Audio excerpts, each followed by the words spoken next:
Hello and welcome to today's video where we're going to cover the LCK Players of the Week. The top 3 players in all 5 roles based on stats from just this past week. You don't see many breakdowns of weekly stats, and here are quite a few. There are 8 stats or 9 stats that I'm using in 9 stats I'm using for the LCK, unlike the other 3 regions. KDA, assist count is half. CS per minute, kill participation, return on investment, damage divided by gold. Vision efficiency, vision score divided by wards placed. Solo kills and the bot lane 2v2s are included in the bot lane solo kills. Gold difference, CS difference, and XP difference all are at 15 minutes because the LCK does not provide live gold stats for you to track and follow easily on the scoreboard during when the first turret falls. It's just simply laning stats that you get from Games of Legend, Oracle, Elixir, etc. So, in the top lane, Dudu had a monster week. So if you watched my LPL video yesterday, you would have noticed that not many players were overly dominant. The list was not as long. But in this case, Dudu was just outright dominant, even if KDF lost a series.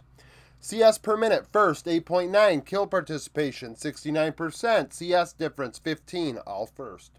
Second in solo kills with 2. That's because he played less games than somebody else. XP difference, second, ahead 553.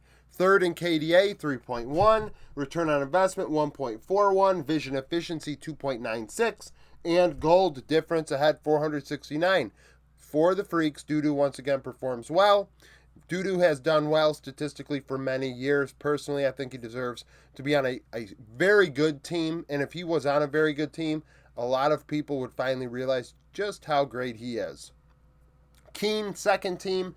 First in KDA with a 23, only died once. Gold difference had 671. XP difference, 913. Second in CS per minute at 8.8. Vision efficiency with a 3. And CS difference with 10. Third in solo kills with 1. And then there's Zeus, who was fourth in pretty much everything except return on investment, which he was first in, 1.61. Not a lot of gold out of Zeus this past week, but a hefty amount of damage. Other notables, Clear from Fear X, first in vision efficiency, 3.3. And solo kills, Doran from HLE had 2 in 4 games, unlike Dudu, who had 2 in 5. In the jungle, we have Canyon, first in CS per minute, 7.6.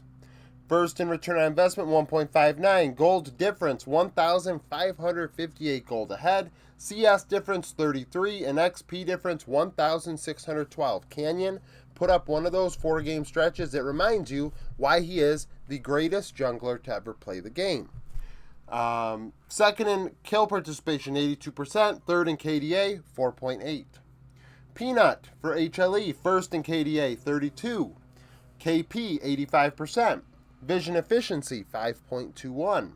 Second in CS per minute was 7, and gold difference at only 291. I say only because first was Canyon, up 1,558. I feel like I must have had a mathematical error. How did that happen? That's insanity, is it not? Lucid broke a tiebreaker against Owner because he had a solo kill. It's not specifically that category that's the tiebreaker.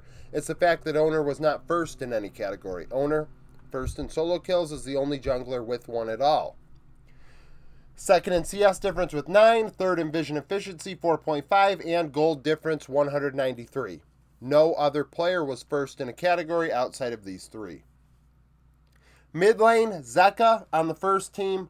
KDA, he didn't die. CS per minute, 10.6. Solo kills 3. Gold difference ahead, 1,657.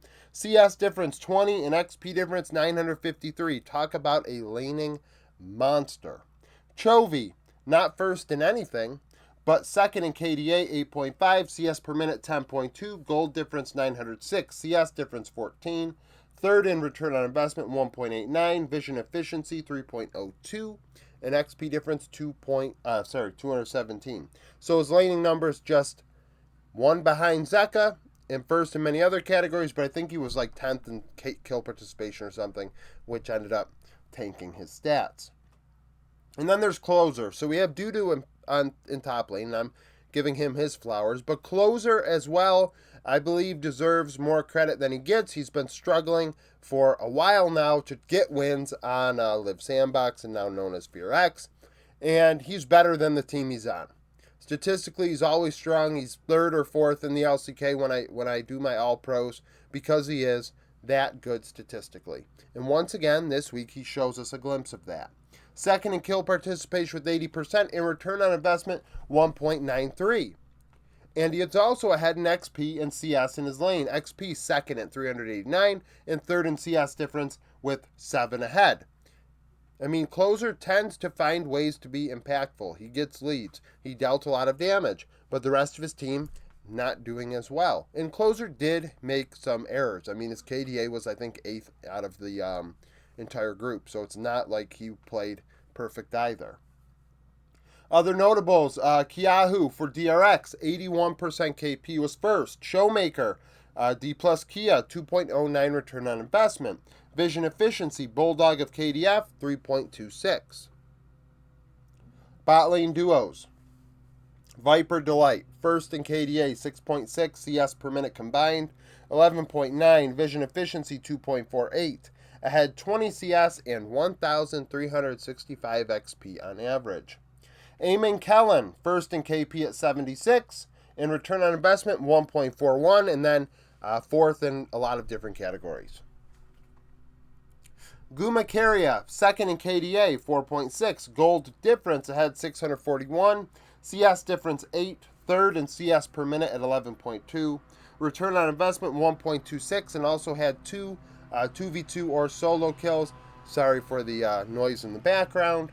Other notables, the leader in solo or 2v2 kills, DRX Teddy Playeta, had 3. Gold difference, Pays in the Hands ahead 1,103.